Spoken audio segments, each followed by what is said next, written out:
So just coming on to the report which we published in 2011, which is Sex and Power, which is where the exciting title that Rob talked about comes from. Some of my friends thought I was going to be doing quite a racy talk this evening, and when I sort of had to tell them what it was about, they thought it was rather mundane. So this drew upon a wide range of sources and consolidated, and in this slide you can see that there are some quite interesting differences, as one perhaps might expect, but even so, very much a significant challenge in the senior armed forces. Only 1% of senior roles in the armed forces occupied by women, a very small increase from sort of 2003. But also, I guess I might ask the bottom one, which is about university vice-chancellors.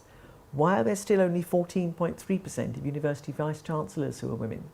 That could be an interesting point for us to discuss a little later on, I think. And those statistics, but at least now people are aware of those statistics and they're being collected.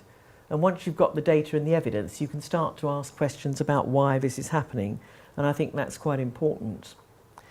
So coming on to politics. And again, very mixed progress here in terms of politics. And one of the things which I think, particularly in the current government, a significant decline in members of the cabinet who are actually women. And obviously that may change quite significantly. But also local authority council leaders has gone down. And the UK Parliament is still less than 25%, except in Scotland. And there's a contrast, I think, on this slide with the very significant percentage of women CEOs in voluntary organisations at nearly 50%. So again, these sort of statistics enable us to sort of ask questions as to why that is. What are the causes for that sort of representation? And also, therefore, what do we actually need to do to try and actually change it? And coming on to the next sector. And some of you may have views when we come into discussion about how women are portrayed in the media. So media and sort of culture, 6.7% of FTSE 300 media companies and the BBC Director Generals are women. And that's gone down since 2003. And again, a very low percentage, I'm not quite sure why this trend has happened, on chairs of national arts companies, down from 27.8 to 8.3%. And I don't think I actually mistyped that. And then coming on to business, which is where a lot of the focus has been. It's only been comparatively recently that we've been collecting statistics on a sort of sectoral basis, so we can actually start to look at some of the challenges that happen within sectors. But there is a little bit of progress, as you can see in the summary 2 points at the bottom, for FTSE 100 directors, creeping up to 12.5%. And between 2006 and 2010-11, FTSE 250 creeping up very slowly to 7.8%. And in the next slide, there's quite a lot of data, so you don't have to remember it all, because this comes from a CBI survey, which was in 2010. And again, I think it's encouraging that trade bodies like the CBI, business bodies, are starting to collect that sort of information and ask their members why the situation is that it is.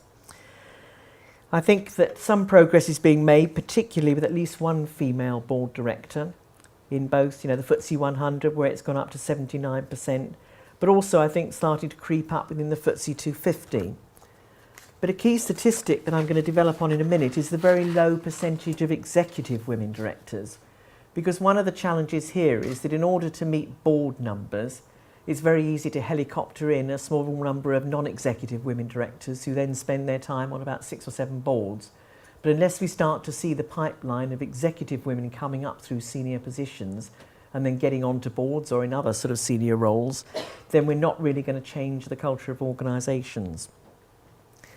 So I think to sum up the statistics, we need a clear trend, that there is a clear trend that women achieve more representation in the public and the voluntary sector rather than the private sector. And thinking about some of the reasons for this and some of the commentary that's sort of happened on this, is that one of the factors that's quite key, I think, is the lack of availability of flexible working and family-friendly policies.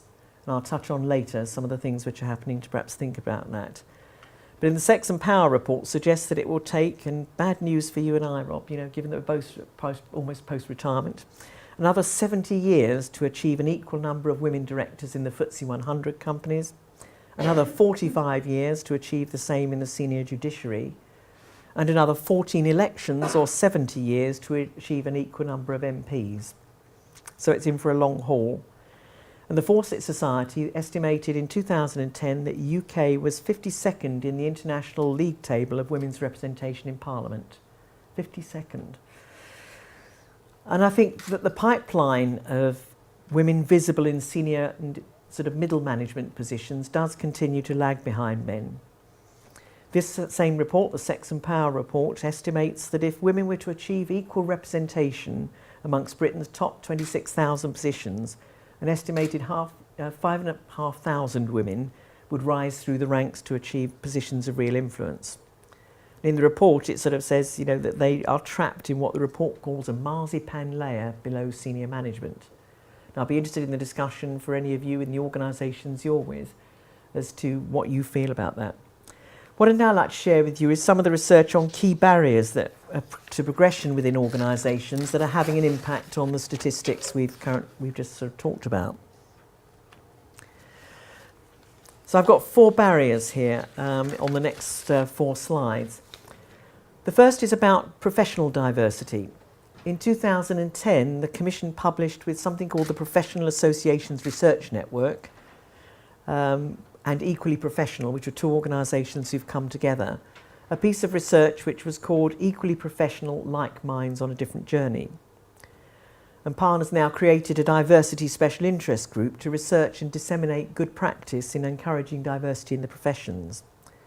And the professions represented are very wide-ranging, from accountants to computing, purchasing and supply, engineering, management, physics, law and nursing. And the report built on a Department of Innovation, University and Skills, it was then called, report on Gateway to the Professions in 2005. And that led to research understanding some of the barriers leading into professions. And more recently, under Alan Milburn MP, there's been a white paper on the new opportunities developed by the previous administration looking at processes governing entry into the professions. And on this slide you'll see a series of actions which the steering group members have committed to setting up. And I'm following up at the moment with the British Computer Society that I'm a fellow of, what we're doing on that. And you can see that a lot of it is around tackling sort of understanding about what's happening, knowing where we are. And many of the professional bodies are not routinely collected data on diversity, not just women, but perhaps people with disabilities, ethnic minorities and other aspects of diversity. And what they're trying to do now is through their professional members, and if they have corporate members, encouraging them to do more in terms of understanding and getting awareness and competence in managing diversity issues in the profession, because it isn't a one-size-fits-all. There are very different reasons why people haven't gone into some professions or are more representative in others. Monitoring that diversity, looking at leadership and staff continuous improvement in managing diversity, and then understanding and addressing underrepresentation in how people get into the profession, but also how they move through it into senior positions represented by their professional body. And also, I think one of the final point there is tackling careers advice in schools. Now, PAN has now set up a website called totalprofessions.com, which anyone can sort of go into and look at, which has a lot of information about the professions, how to get into the professions, what they're involved and so on, which is a very useful development, but so much more needs to be done in terms of the professions and business linking in with schools and colleges. And a key issue, which is the last point on the slide, is around careers advice in schools in further education. Brief anecdote, in the early 90s when I was chairing a charity called Women into IT, we did some work with girls in secondary schools about their impression of careers in IT. And one of the things that a number of them said to me is that they wanted to do something useful with their lives, and because games technology was prevalent at that time, they just saw it as a bit irrelevant really. And so there was clearly a brand issue that we had in information technology, which underpins almost every aspect of our society and economy, that we've now got to start to address. And I'll come on to some of the issues we've got about that in stereotyping around science, engineering and technology. And the Commission at the moment is producing a resource for primary schools. You may think it's a bit old starting at primary schools, but it is about actually stopping people getting stereotyped views of what some professions are all about early on. And so the publication which we're producing for primary schools, which will be backed up with work we hope with the professional bodies, Equal Choices, Equal Chances, is coming out later this year.